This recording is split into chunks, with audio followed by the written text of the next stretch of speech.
Hey guys, Meteorologist Chris Tomer here, going to talk all about the monsoon, the fact that it's still running late, where it's at, and an ETA on it, when I think it's actually going to start to engage and make its appearance. But let me show you what's over my shoulder. So this is the water vapor satellite imagery. When you see this, all of the reds and oranges on this represent drier air aloft in the atmosphere, the middle of the atmosphere.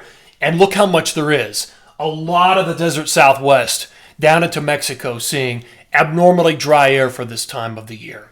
Typically, we would have been, timing out these surges of monsoon moisture, but that is not happening yet. So what's going on? Well, this high pressure, this is a big dome of high pressure sitting over the southern U.S. and in parts of Mexico. This acts like a blockade. And in fact, in this current position, the flow will come around it in a clockwise manner and actually suppress the monsoon from engaging.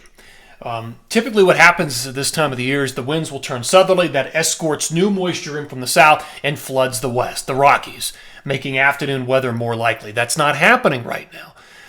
And the other feature that you don't see here is a storm track, which is coming up over the top, running down in the northeast Colorado. That is also blocking the progress of the monsoon. So we've got a couple of different things going on here and not allowing the seasonal monsoon to establish itself. So here's what I'm going to talk about. We'll look at it, take a closer look at the monsoon, the fact that it's blocked.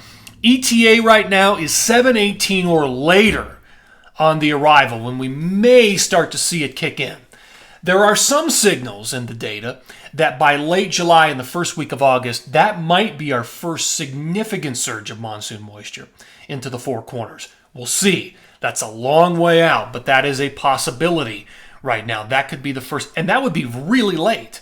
Another factor that's sort of behind all of this in the background is El Nino.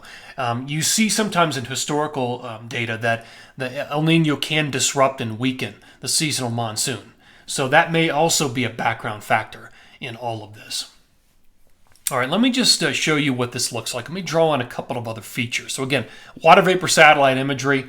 You see the high pressure. Let me show you where the storm track is roughly right now. So it's kind of running like this. And so what's happening is all the weather is up here to the north of the jet.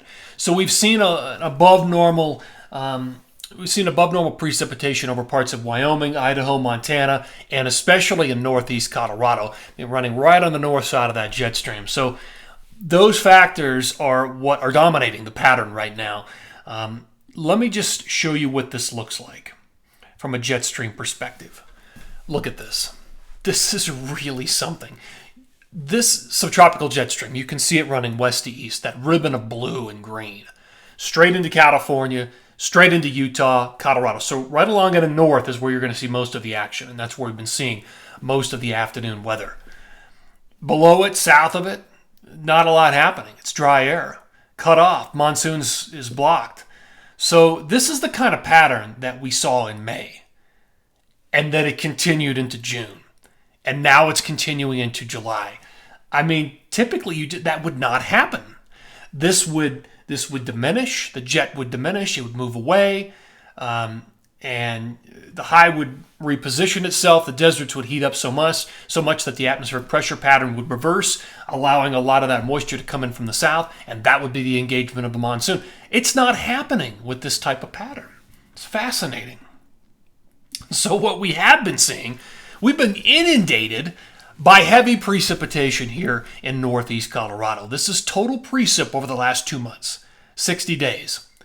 In Denver, and I kid you not, we've seen a year's worth of precip in 2 months. A year's worth of rainfall in 2 months, just about.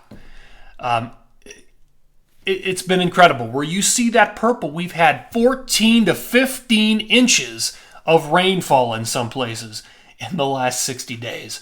So the pattern has remained active for some places. Right along in the north, and especially in northeast Colorado, we've been nailed. And this has nothing to do with the monsoon. That's what's even more amazing. So let me talk about the forecast. What happens between now and, say, the 18th or 19th or 20th of July? This is what I think happens. The area south of that black line, so most of Colorado, except for northeast Colorado, you can still see northeast Colorado has green over it. Still going to see some precip anomalies on the plus side there.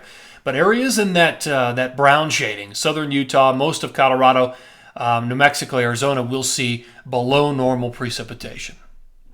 To the north of that line, up in parts of Wyoming, northeast Colorado, Nebraska, Kansas, Oklahoma, above normal precipitation. Again, that's what happens, I think, between now and about the 18th, 19th, 20th of July.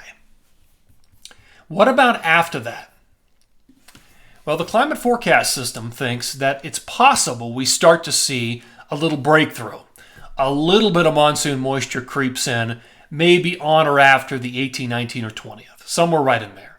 But it could be very minor to start, which is what's indicated here. Maybe a little bit of light green breaking through some of the brown. So maybe some plus anomalies, some plus side anomalies.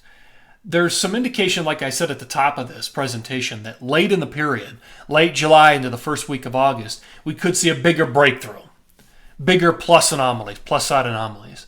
That could be our first big surge. So there you go, guys. That's the explanation behind what we're seeing happen across the West right now. Always appreciate you tuning in here, and take care.